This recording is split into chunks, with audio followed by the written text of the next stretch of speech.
Dans la leçon précédente, j'ai enregistré mon document Vente 2006 en réalité dans le répertoire par défaut d'Excel, c'est-à-dire le dossier document. Eh bien, je vais vouloir le mettre sur mon bureau, je vais cliquer ici sur mon Finder, apparaît le contenu de ma session, et donc ici mon dossier document, et j'y vois en effet mon fichier vente 2006.xls.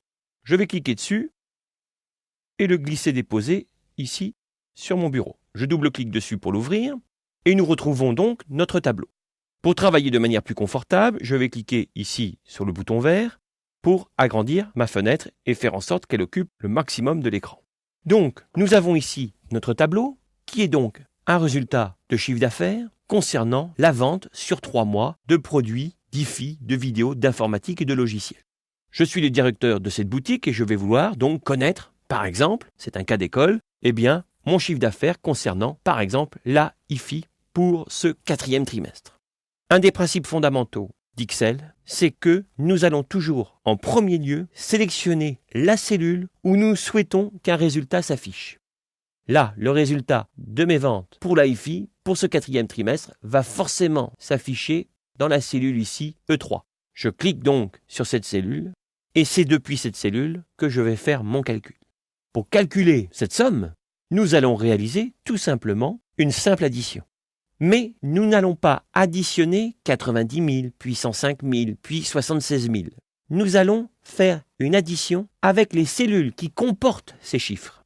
Pour se lancer dans un calcul, eh bien, dès que ma cellule E3 ici est sélectionnée, j'appuie sur la touche égale de mon clavier.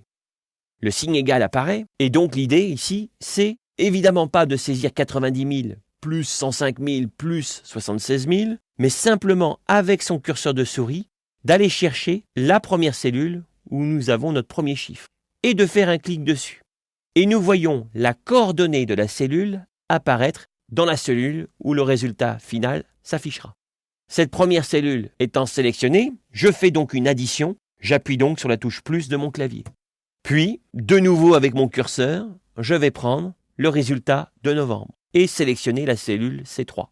Plus, prendre la cellule D3 où précisément s'affiche le résultat de décembre. Je viens ici de réaliser une petite erreur. En effet, en cliquant mal, je n'ai pas sélectionné la cellule D3 comme je souhaitais, mais la cellule D4. Eh bien, ce n'est en rien une difficulté. Soit vous revenez dans la cellule où le résultat final s'affichera, et vous utilisez la touche qui efface vers la gauche, celle qui se trouve juste au-dessus de la touche entrée du clavier, pour effacer simplement D4, ou si vous avez déjà réappuyé sur plus, et si vous avez sélectionné la cellule souhaitée, c'est-à-dire la cellule D3, eh bien, il vous suffit de revenir toujours dans notre cellule où le résultat final s'affichera, de sélectionner D4, chose que vous pouvez faire également ici dans la barre de formule. Je vais faire l'opération ici dans ma cellule où le résultat s'affichera. Je clique et je sélectionne donc tout D4 et j'efface cette coordonnée. J'ai ici 2 plus, j'en supprime un évidemment. Et j'ai donc là l'addition correcte qui consiste à additionner B3 plus C3 plus D3. Et quand cela est fait, pour obtenir son résultat, nous appuierons sur la touche entrée du clavier. Le chiffre d'affaires des ventes sur 3 mois concernant ce poste de l'IFI est donc de 271 000. Nous allons évidemment calculer tous les totaux de ce tableau. Mais à ce stade, je veux introduire avec vous une autre méthode pour calculer nos sommes. Car la première méthode que nous avons vue est parfaitement correcte et elle est ici éventuellement envisageable parce que nous faisons une analyse des ventes que sur 3 mois. Donc nous n'avons que 3 additions à faire. Mais vous aurez bien souvent, parfois, des tableaux nettement plus longs. L'année entière, peut-être. L'idée, c'est, si je puis dire, d'éviter d'avoir à sélectionner chacune de nos cellules l'une après l'autre. Donc je vais introduire avec vous, tout simplement, l'une de vos premières fonctions que vous allez utiliser dans Excel. C'est la fonction dite somme automatique. Cette fonction, nous l'avons en réalité dans la barre d'outils d'Excel. C'est cette icône ici, Sigma. Donc, avant de l'utiliser, ce que nous faisons toujours, quelle que soit la méthode utilisée, c'est d'abord donc de bien vérifier que la cellule où nous souhaitons avoir le résultat des ventes de la vidéo pour le 4e trimestre est sélectionnée. C'est bien le cas. Ma cellule E4 est sélectionnée. Et c'est dans celle-ci que je veux le résultat de mes ventes de vidéos. Et je vais cliquer sur mon symbole ici Sigma. Mais en cliquant dessus. Vous voyez que utiliser cette fonction a une contrainte, c'est que cette fonction regarde toujours en colonne et non pas en ligne. Donc si j'appuie sur la touche Entrée maintenant, il me fait la somme d'une cellule, la cellule E3. Je vais donc trouver le 271 000 qu'on a trouvé tout à l'heure. Ce n'est pas le résultat de mes ventes de vidéos. Donc je reprends mon curseur de souris, je resélectionne ma cellule et je vais supprimer son contenu. Pour cela, j'utilise la touche Suppression du clavier. Et je vais retourner sur l'icône Sigma. Il me resélectionne évidemment la cellule E3. L'idée ici, ça va être de faire comprendre à cette fonction que ce sont les cellules B4 jusqu'à D4 que nous allons additionner. Donc, je prends mon curseur de souris, je vais me mettre au-dessus de la cellule B4 et là, je vais cliquer sur le bouton gauche de ma souris sans relâcher mon doigt sur le bouton gauche et aller jusqu'à D4. Je fais cette manip avec vous. Je clique et je me déplace jusqu'à D4. J'attends bien que D4 soit sélectionné. Et je vérifie que dans la somme, il m'indique bien B4 2.D4. Sous-entendu, il me fait la somme des valeurs numériques qui se trouvent de la cellule B4 jusqu'à la cellule D4. Il inclut donc celle qui se trouve entre les deux, c'est-à-dire la cellule C4. Et j'appuie sur la touche Entrée du clavier. Et je reproduis la chose pour la ligne informatique. Je reclique sur mon Sigma. Il me prend toujours les valeurs en colonne. Je me mets cette fois sur la cellule B5. Je clique, je maintiens appuyé et je vais jusqu'à D5 et j'appuie sur la touche Entrée du clavier. Je reproduis la même manip pour la dernière ligne. Voilà qui est fait.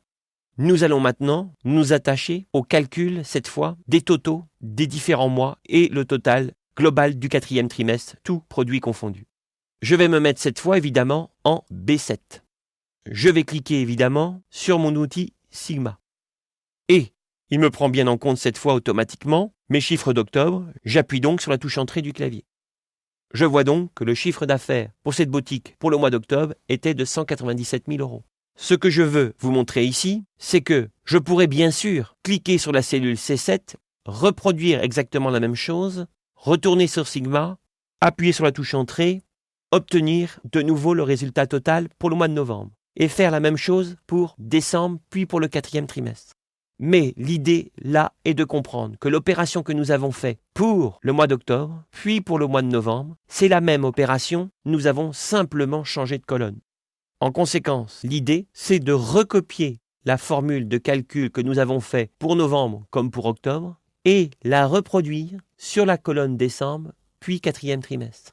C'est un peu ce que nous avions fait quand nous avons saisi octobre et que nous avons recopié en se déplaçant vers la droite et automatiquement obtenu novembre et décembre.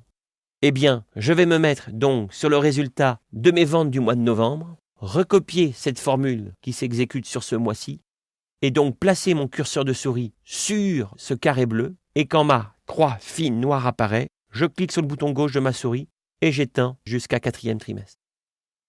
Je relâche, je clique en dehors et nous avons pu calculer dans ce tableau l'intégralité des totaux dont nous avions besoin. Donc vous avez pu voir dans cette leçon comment réaliser des premiers calculs dans Excel et comment, pour travailler plus efficacement, établir des totaux avec la fonction dite somme automatique qu'on utilisait avec ce symbole sigma.